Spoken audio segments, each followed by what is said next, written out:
bukvalno su svi u fazonu, moraš naći svoju nišu, moraš da, da ostaneš u svojoj liniji, u svom pravcu, šta god.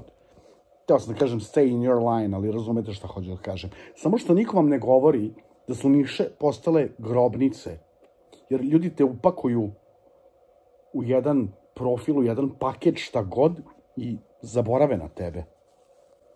Moraš da razumeš da ti nisi etiketa, nisi žanr, nisi kalup.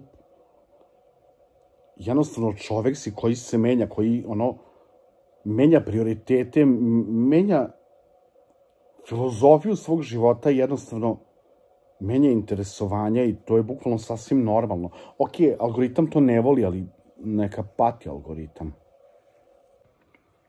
Moraš da razumeš da je niša mrtva, a ti ako si živ, izađi iz nje.